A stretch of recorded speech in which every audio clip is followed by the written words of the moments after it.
మహాగణపతిం మనసా స్మరామి మహాగణపతిం మనసా స్మరామి.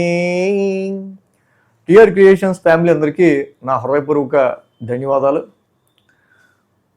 సో అలాగే ఆ తిరుమల వెంకటేశ్వరుణ్ణి, కాళహస్తి, కాణిపాకం అద్భుతంగా వినాయకుడిని కూడా దర్శించుకొని కాణిపాకంలో ఇన్ని సంవత్సరాలుగా ఆ మహాగణపతిని స్మరించుకుంటూ వీడియోలు చేస్తున్నందుకు ఆయన కరుణాకటాక్షం. కాణిపాకంలో చాలా బాగా మంచి దర్శనం జరిగింది. అలాగే కాళహస్తిలో కూడా చాలా మంచి దర్శనం జరిగింది.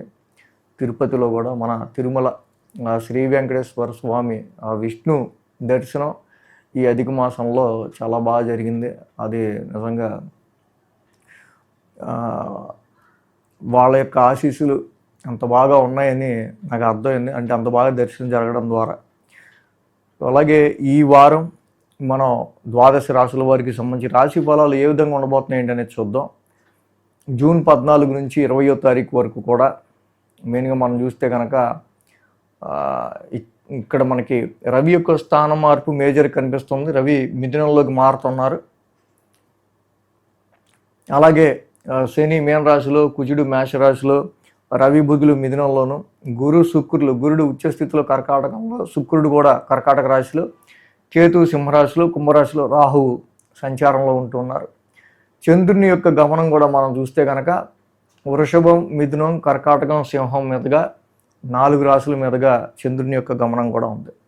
ఈ రకమైన మేజర్ ట్రాన్సిట్ ఆధారంగా, చంద్రుని యొక్క గమనం ఆధారంగా, మిగతా గ్రహస్థితుల ఆధారంగా ద్వాదశ రాశుల వారికి సంబంధించి ఈ వారం రాశి ఫలాలు ఏ విధంగా ఉండబోతున్నాయి ఏంటి అనేది మనం ఇప్పుడు చూద్దాం.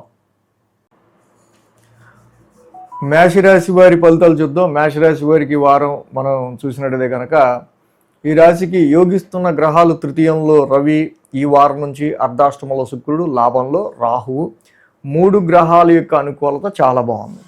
So after a long run 3 months తర్వాత రవి తృతీయ స్థానంలోకి వచ్చారు. ఇది చాలా వరకు కూడా రవి బలం పెరిగింది ముఖ్యంగా మీకు. సో చాలా వరకు కూడా ఈ రాశి వాళ్ళకి సంబంధించి ఆరోగ్యానికి సంబంధించి ఇంప్రూవ్మెంట్ మనం గమనించవచ్చు. అలాగే హెల్త్ అండ్ వెల్త్ కూడా కొంచెం పరాక్రమ స్థానంలో రవి యొక్క సంచారం, మీరు డేరింగ్ అండ్ డాషింగ్గా మంచి విల్ పవర్తో చాలా ఫోకస్డ్గా ముందుకెళ్ళి అనేకమైన పనులని, కష్టసాధ్యమైన పనులని మీరు సుసాధ్యం చేసుకుంటూ ముందుకెళ్ళడం ద్వారా ఆర్థిక పరంగా మీరు పుంజుకునే ఆస్కారాలు కనిపిస్తూ ఉన్నాయి. అదేవిధంగా శుక్రుడి యొక్క సంచారం చతుర్థ స్థానంలో అద్భుతంగా ఈ రాశి వాళ్ళకి యోగిస్తూ ఉంది. గురుడు, శుక్రుడు శుభగ్రహాలు 2 కూడా అర్ధాష్టమంలో ఉన్నాయి. శుక్రుడు చక్కగా మానసిక స్థితిని, మంచి మానసికంగా ప్రశాంతతని, కంఫర్ట్ని, మంచి లగ్జరీని, ముందు కంఫర్ట్స్, వెహికల్ కంఫర్ట్స్ కావచ్చు, డొమెస్టికల్ కంఫర్ట్స్ కావచ్చు, వీటి విషయాల్లో గురు బలం ఎలా ఉన్నా శుక్రుడు ఈ విధంగా పాజిటివ్నెస్ని క్రియేట్ చేస్తున్నాడు.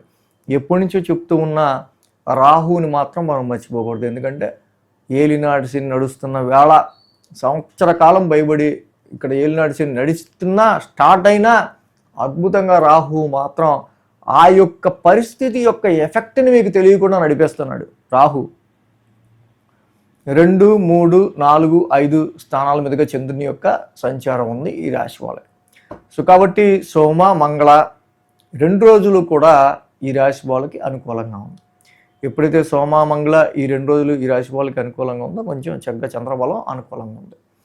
మనం చూస్తే కనుక 2, 3, 4, 5 స్థానాల మీదుగా చంద్రుని యొక్క సంచారం. వారం ప్రారంభం ద్వితీయ స్థానం నుంచి చంద్రుడు ఇక్కడ సంచారంలో ఉన్నారు. మనం గమనించినట్టయితే కనుక ఆరోగ్యానికి సంబంధించి కానీ, ఫ్యామిలీ సమ్ ఇష్యూస్కి సంబంధించిన విషయాల్లో కానీ మేషరాశి వాళ్ళకి కొంచెం ఇక్కడ రిలాక్సేషన్ అనేది ఆర్థిక పరంగా, ముఖ్యంగా డ్రైనెస్ ఆఫ్ వెల్త్, ఆర్థిక పరంగా ఖర్చులు కానీ, కుటుంబ పరంగా కొన్ని సమస్యలు కానీ, ఇలాంటివి ఆరోగ్యపరమైన విషయాల్లో కానీ వీటి నుంచి ఓవర్కమ్ అయిన ఫీలింగ్ తప్పనిసరిగా ఈ వారం నుంచి ఈ రాశి వాళ్ళకి ఉంటుంది. అదేవిధంగా సోమ, మంగళవారంలో తృతీయ స్థానంలో చంద్రుని యొక్క సంచారం. తృతీయంలో రవి ఉన్నారు, ఆల్రెడీ చంద్రుడు ఉన్నారు. పరాక్రమ స్థానంలో ఇద్దరు యోగిస్తారు. కాబట్టి రవి యొక్క సంచారం ఎప్పుడైతే మీకు ఇక్కడ తృతీయ స్థానంలో జరుగుతుందో, స్టార్ట్ అవుతుందో, పరాక్రమ స్థానంలో అద్భుతంగా ఈ రాశి వాళ్ళు చక్కగా ఇక్కడ ఎఫర్ట్స్, సెల్ఫ్ ఎఫర్ట్స్కి సంబంధించిన హౌస్లో Ravi is the sun, flame and burn and heat. అనేకమైన కష్టతరమైన విషయాలను మీరు చాలా సుసాధ్యంగా మీరు తీసుకునే పనులు, ఇనిషియేషన్ తీసుకునే పనుల్లో సుసాధ్యంగా మీరు కష్టమైన పనులు కూడా సుసాధ్యంగా మీరు ముందు చేసుకుని వెళ్ళే ఆస్కారాలు ఈ రాశి వాళ్ళకి కనిపిస్తూ ఉన్నాయి. అలాగే కొన్ని కమ్యూనికేషన్, కొన్ని షార్ట్ జర్నీస్ కూడా సోమ మంగళవారాల్లో ఉండొచ్చు. ఇక బుధ గురువారాల్లో అర్ధాష్టమంలో చంద్రుని యొక్క సంచారం ఆల్రెడీ అద్భుతంగా గురుడి యొక్క ఉచ్చస్థితి నడుస్తూ ఉంది. చంద్రుడు అక్కడ ఉన్నాడు, శుక్రుడు కూడా అక్కడ ఉన్నాడు. Definitely it is the time.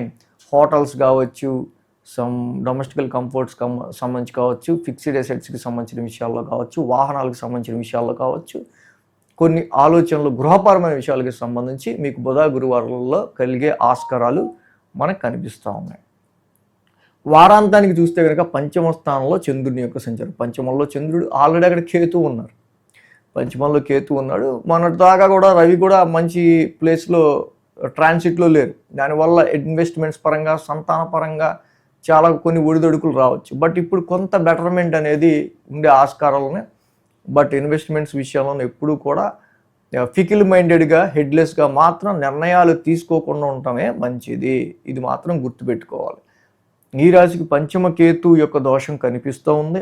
సంతానపరంగా expectations మీరు పెట్టుకునే విషయాల్లో కొంత ఎక్స్పెక్టేషన్స్ విషయం, ఈ క్రియేటివిటీ, జాబ్ క్రియేటివిటీలో కూడా